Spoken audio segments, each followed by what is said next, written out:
ये कोई विश्वास नहीं है। विश्वास उस पर करना पड़ता है जिसको हमने कभी देखा नहीं है, जिसको जाना नहीं है। ठीक है ना? आपको मुझ पे विश्वास करने की ज़रूरत है, विश्वास इन द सेंस कि मैं यहाँ पर हूँ, ये विश्वास करने की ज़रूरत है या आप देख रहे हो, है ना? यहाँ कोई विश्वास करने की ज़रूरत नहीं है।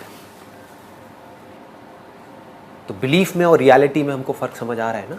हाँ, ठीक है। तो ये अब हम सबके लिए एक रियलिटी है, it is not a belief. सारी बातें जो हमारे स्क्रिप्चर्स में लिखी है उसको आप वेरीफाई कर सकते हैं। जो भी सुना है, समझा है, उसको इससे रिलेट करो।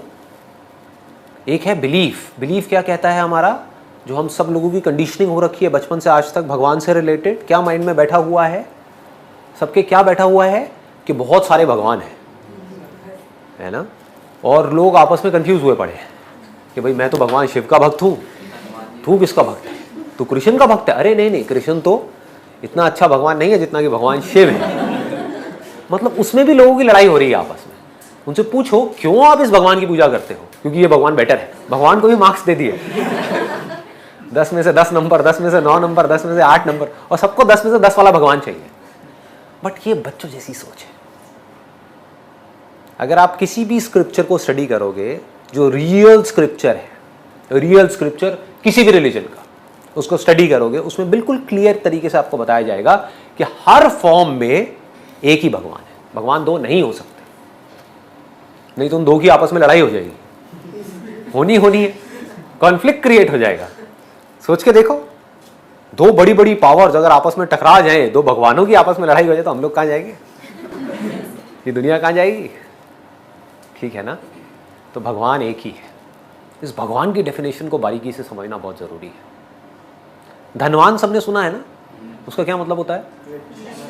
जिसके पास धन हो उसको बोलते हैं धनवान, मतलब धन का मालिक। ऐसे बोलते हैं गुणवान, है ना? ये बड़ा गुणवान है भाई।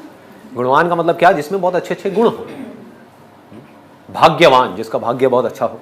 तो भगवान का मतलब क्या? भग मतलब wealth. Wealth not just as in जो हम सोचते हैं वेल्थ का मतलब कि भाई पैसा, इंडियन रुपीज या डॉलर, वो नहीं। The whole creation, the whole creation including but not limited to our planet. मतलब जो भी कुछ है इस क्रिएशन में, वो सब कुछ, उसका मालिक वो है भगवान। अब लोगों ने क्या किया, इसका एक कॉन्सेप्ट बना दिया, एक आइडिया बना दिया। भगवान के बारे में सोचे जा रहे हैं कि हाँ इसका मतलब भगवान कहीं कोई होगा। तो अब आपको अपने आप से क्वेश्चन पूछना है कि वो भगवान इस दुनिया के अंदर होगा या बाहर होगा? समझ गए? तो अगर ये भगवान की डेफिनेशन आपको क्लियर हो जाती है, एग्जाम्पल के थ्रू अगर मैं आपको क्लियर करूं, बड़ा सिंपल सा एग्जाम्पल है कि जितनी भी लहरें हैं इस दुनिया में, जितने भी बुलबुले हैं, बड़ी से बड़ी टाइड्स हैं, उन सबका भगवान कौन है? पानी। और कौन है बताओ? समझ आ गया ना? पूरा बड़ा समुद्र है, उस समुद्र का भी भगवान कौन है? पानी। समुद्र में से पानी को निकाल दो, क्या औकात है समुद्र की? लहर में से पानी को निकाल दो, कहां है लहर, कहां है बुलबुला? तो भगवान मतलब वो जो कण कण में है, हर जगह है। चाहे वो इस दुनिया में है, चाहे किसी भी दुनिया में है। जब ये दुनिया हो सकती है तो और तरह की भी दुनिया हो सकती है ना? तो वो जो हर जगह है, मतलब कि भगवान आपसे कहीं दूर नहीं है। एक बहुत बड़ा मिसकंसेप्शन है, जिसको अगर आप भगवत गीता को ध्यान से पढ़ोगे तो आपको समझ आएगा, वेदों को ध्यान से पढ़ोगे तो आपको समझ आएगा।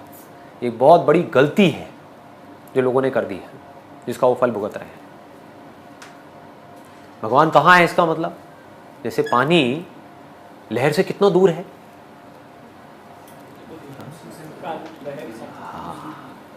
लहर एक्चुअल में पानी ही है। लहर है कहां? लहर कहां है? लहर सिर्फ माइंड में है, सिर्फ बोलने के लिए लहर है। एक्चुअल में क्या है? दोनों का फर्क समझ आ रहा है ना? बोलने के लिए है, उसको बदला जा सकता है, जो एक्चुअल में उसको नहीं बदला जा सकता। बोलने में आप लहर को पहर बोलने लग जाओ, दोपहर बोलने लग जाओ, रात बोलने लग जाओ, कुछ भी बोलने लग जाओ, उससे क्या फर्क पड़ेगा? समझ गए ना? तो जो बोलने के लिए वो सब झूठ है, जो एक्चुअल में है वो सच है। ठीक है ना? तो एक्चुअल में सिर्फ पानी है, एक्चुअल में सिर्फ एक ही है। तो अब अगर कोई भी बाहर से आ करके आपको बोले, स्पेशली जो वेस्टर्न वर्ल्ड है, वो लोग समझ नहीं पाए हैं इस चीज़ को, इंडियंस भी नहीं समझ पाए तो बाहर वाले क्या समझेंगे? वो बोलते हैं कि यार तुम्हारे तो इतने सारे भगवान हैं, तुम इतने सारे भगवानों की पूजा करते हो। तो क्या बोलना है उस वक्त उनको? हम अलग अलग फॉर्म्स में एक ही भगवान की पूजा करते हैं। This is intelligence. जब कोई ऐसी जगह है ही नहीं जहां पर भगवान नहीं है, तो कहीं भी पूजा कर लो, किसी भी फॉर्म में कर लो। ये समझ करके करो तो कोई प्रॉब्लम नहीं है, ये बिना समझे करो तो क्या है? बेवकूफ़ी। Then it is sheer foolishness. समझ आ रहा है या बहुत भारी हो रहा है, या आ रहा है कुछ कुछ अंदर घुस रहा है ना? कहीं भी ज़्यादा हैवी हो तो आप मेरे से पूछ सकते हो, वहीं पे बीच में रुक करके पूछ सकते हो, क्योंकि ये नोशंस क्लियर करने बहुत ज़रूरी है। आपको समझ आना चाहिए कि रियलिटी है क्या, भगवान है क्या, जो इस पूरी क्रिएशन का कॉज है वो भगवान है। इसमें कोई डाउट तो नहीं है ना? भगवान और अल्लाह एक ही है। इस सवाल के दो रुख हो सकते हैं, दो रुख। आप कॉमर किधर लगाते वो इंपॉर्टेंट है। अल्लाह और भगवान एक है? हाँ एक है, एक ही है, दो तो नहीं है। अगर कहेंगे कि अल्लाह और भगवान यकसा है तो सवाल दूसरा रुख ले लेता है। इसका जवाब अगर आप पूछना चाहते हैं कि अल्लाह और भगवान एक है तो बेशक एक है। अगर आप पूछना चाहते हैं जो अल्लाह और भगवान, जो हिंदू लोग जो भगवान में मानते हैं और मुसलमान जो अल्लाह में मानते हैं वो एक है, तो मेरा जवाब इसमें ये कि अगर आप सही तरीके से हिंदू धर्म की किताबों का मुताला करेंगे और सही तरीके से इस्लाम धर्म की किताब का मुताला करेंगे तो दोनों यकसा है, वही है। लेकिन अगर जो मजहब के धर्म अधिकारी है उनकी बात सुनेंगे, जो किताबों के हवाले से दूर है, किताब के पैगाम से दूर है, तो हो सकता है आपको गलत राय मिलेंगी। जैसे मैंने फरमाया था मेरे तकरीर में कि कुरान में लिखा है सूरह इखलास में सूरह नंबर 112 आयत नंबर 1 में, कुल हुवल्लाहु अहद, कहो कि अल्लाह एक है। उसी तरीके से आप जब हिंदू मजहब की किताब का मुताला करते हैं, आप पढ़ते हैं, उसमें लिखा है छंदोग्य उपनिषद में अध्याय number 6 section number 2 shloka number 1 में लिखा है एकम एविदित्यम, भगवान एक है, ईश्वर एक है, दूसरा नहीं है।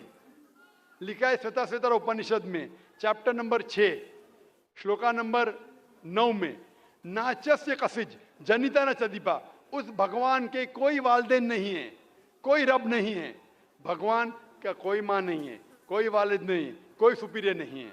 लिखा है श्वेताश्वेतर उपनिषद में चैप्टर नंबर 4 श्लोका नंबर 19 में, नात्यस्य प्रतिमा अस्ति, उस ईश्वर की कोई प्रतिमा नहीं।